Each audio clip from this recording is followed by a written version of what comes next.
Thank you for joining us today. And if you think that this is a repeat of last week's lesson, I am quick to correct you on that measure. We are discussing Noah again, yes, and we are discussing aspects of the flood again, yes, but we are coming at it from a different angle. We talked about chapter 6 last week, and this week we're going to be talking about chapter 9 of Genesis, if you want to go ahead and turn there and read along with us.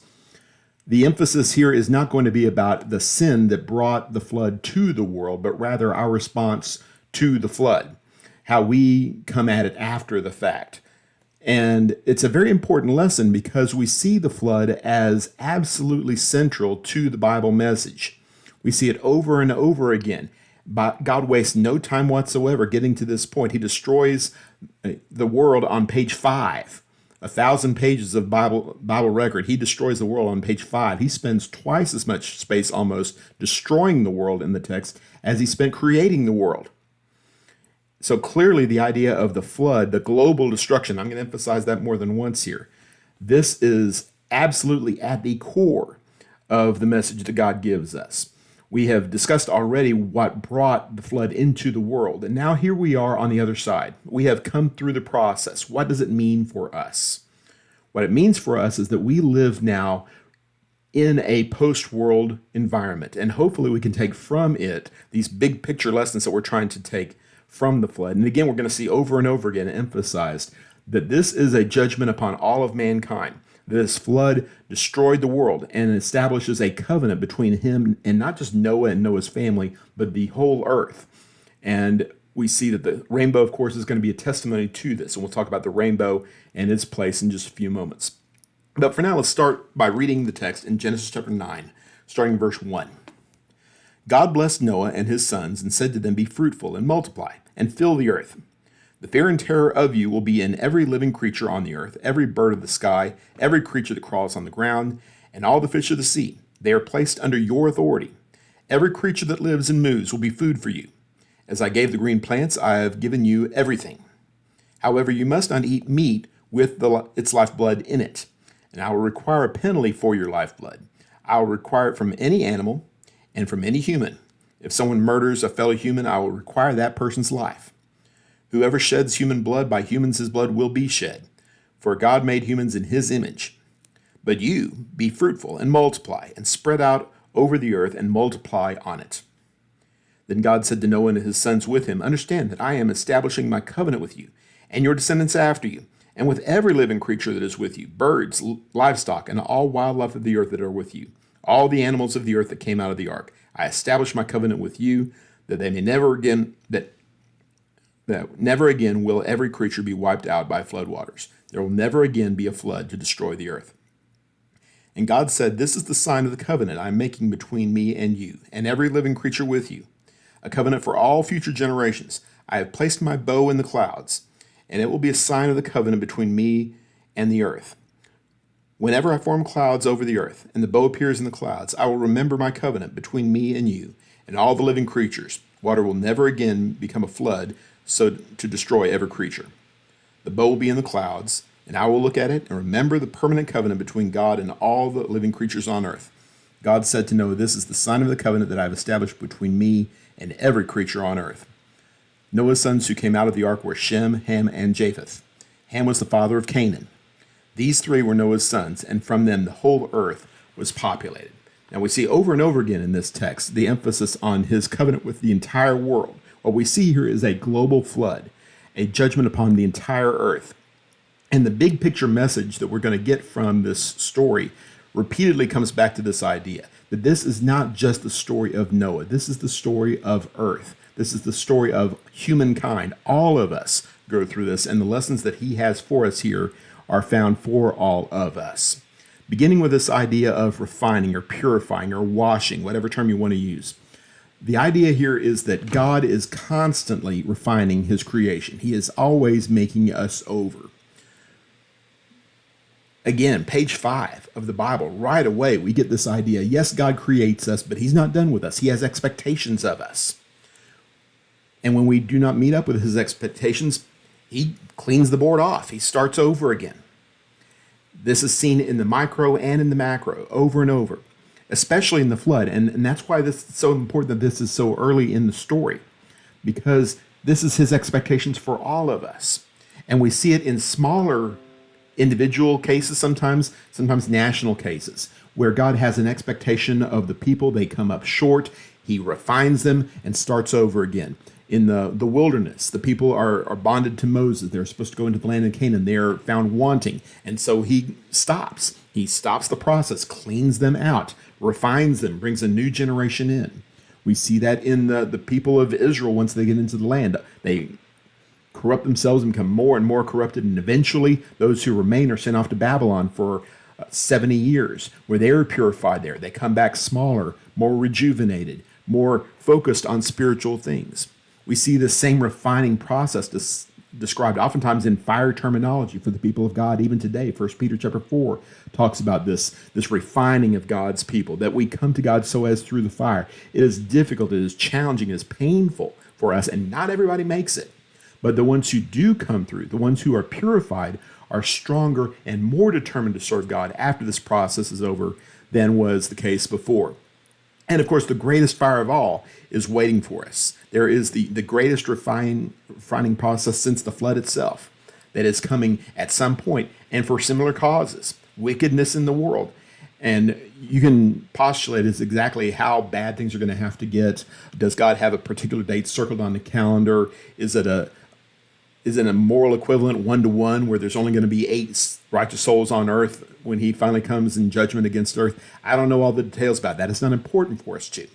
What is important is this, that any kind of doubt that we might have about God destroying his creation ought to be done away with in the flood story. Again, he's already done this before. He didn't destroy just Mesopotamia, some local area here. This is the entire world. His covenant is with all of mankind and everything that dwells on the earth. Likewise, his expectations of us eternally, his expectations of us in judgment affect every single one of us. This is not a message just for Christians or just for Westerners or Americans or Bible believers or any such thing as that. All of us are subject to this. All of us come under his refining fire, and not all of us are going to come through. In fact, we're told over and over again, most of us will not come through. And that's always been the case. It has always been the case that most of the people, including most of the people who called themselves followers of God, did not make it through this process. And so it's necessary for us not just to call ourselves believers, but to actually be found faithful, that we walk with God like Noah did, that we honor God like Noah did, that we stand apart from the world like Noah did, and hopefully be found faithful to him in that day. Starting with baptism, of course. We don't want to overmake this point because it's not a baptism sermon, but you can't get away from this. 1 Peter chapter 3, verse 21, the analogy of being delivered through the water by baptism is just like Noah was delivered through the flood waters by the ark. It's a gesture of faith. It is a gesture of obedience. We trust in God enough to allow him to carry us through this refining process, and all of the harm, all of the destruction, all of the condemnation that comes upon those who are on the outside does not touch us. He has grace upon us just like he had grace upon Noah, and we are delivered through all of this. The refining process does not kill us, it does not destroy us. It only fortifies our determination to serve God in this life so that we will be in position to serve him in the next life. That is the refining process that is working in us. First point. Second point, God takes death seriously. And it's really interesting the way that God deals with death and deals with bloodshed in this particular context. It will not be very long, even in the book of Genesis, for the God of heaven to develop a bit of a reputation as a kind of God that will destroy people almost at the drop of a hat. Just a few generations into the life of Abraham and Isaac and Jacob, Jacob's son Judah is going to have a son named and he displeased God, so God killed him. Just like that. Well, exactly how it happened, of course, we don't know, but God killed him. He slew him. Was that a disease? Was that a lightning bolt? Who knows? But we see repeatedly through the text, especially in the Old Testament, people were found wicked, they were found rebellious, and God killed them, oftentimes right there on the spot. At this point, as far as we know, God had never done that. God had never killed a person. He gave the sentence of death to Adam and Eve in the very beginning, but they didn't die, not right away at least. He condemned Cain after the murder of his brother, but he didn't kill Cain. He gave him the mark, in fact, to protect him in that moment. As far as we can tell from the Bible record, God hasn't killed anybody, and he kills 1 billion people at once, according to many estimations. This is the wrath of God. What kind of sin does it take for him to strike someone like this? How angry must he have been at sin at this point? How irredeemable must man have been at this point? And he emphasizes on this, just as Noah's about to step off of the ark. This is a new world that I'm giving you. And death, as has reigned supreme for the last 12 plus months, as the entire world was dying outside of the ark. Life is sacred. And that may seem like a juxtaposition. That may seem like a contrast, as it were. But the reason God emphasizes this is because he does love life, because he does honor life. And that sin could have gotten this bad is a commentary on how evil sin is and how awful that generation was. God steps in very quickly and says, it's not okay just to kill people. That is not okay. Sin is punished by death. But we as human beings are not allowed to punish people just willy-nilly, as it were, pardon the expression. If I decide somebody else is going to die and I kill them, God says my blood is forfeit for that. This is separate, of course, from any kind of involvement of carnal governments and laws and things of that nature. That gets covered in other places. This is, in fact, precedent, as we're going to see in the law of Moses later on, for capital punishment for certain crimes, including and particularly murder. If you kill somebody, or if an animal kills somebody even, life for life, he says, is vital that we honor and cherish life, even animal life to a certain degree. And I don't doubt that the main point that he's getting at here is not that God loves animals and that you need to love animals too. There may be something of that, but the main point is this, that blood has the power of life in it. And when we show disrespect to blood, we show disrespect to life. God went out of his way to preserve life, and it's not right for us to disrespect life. And so therefore, when you take a life, as Noah is now authorized to do, to eat, to feed yourself, to feed your family, when you do that, you separate yourself from the blood. You do not eat the blood. Now, is that because blood is unhealthy? Maybe that may be part of it. But the main thing, he says, is symbolic, that you recognize in this death that life is sacred, that life is special, and it's not taken for no particular reason. The taking of animal life even honors life. And we can get sidetracked here and have a big discussion about vegans and vegetarians and things like that. We're not going to do that. If you choose, though, to eat meat, if you choose to kill animals, it is done in such a way as to give thanks and honor to the God of heaven who preserved such things and put us in custody of such things. You'll notice that Noah, just like Adam before him, is given custody of the world. That includes custody of the animals. And so when we are exercising this custody, we make sure that we do it in a responsible and proper way. Point number 2 there. God takes death seriously. Point number 3. And this is the main one I wanted to emphasize. Peace with God comes on his terms. The word bow in this context here has a very specific meaning. And if you're reading from the New International Version or the New Living Translation or maybe some other more modern versions, the word bow may not appear. Instead, you may have the word rainbow. Well, we all know what the bow is. We understand what God is doing. He's putting his bow in the clouds. That's the rainbow. In fact, usually when you tell the story, particularly when you tell the story to children, the word rainbow is used and the word bow is not. I'm not necessarily picking on that. But when we are looking at the Bible record itself, I think it's important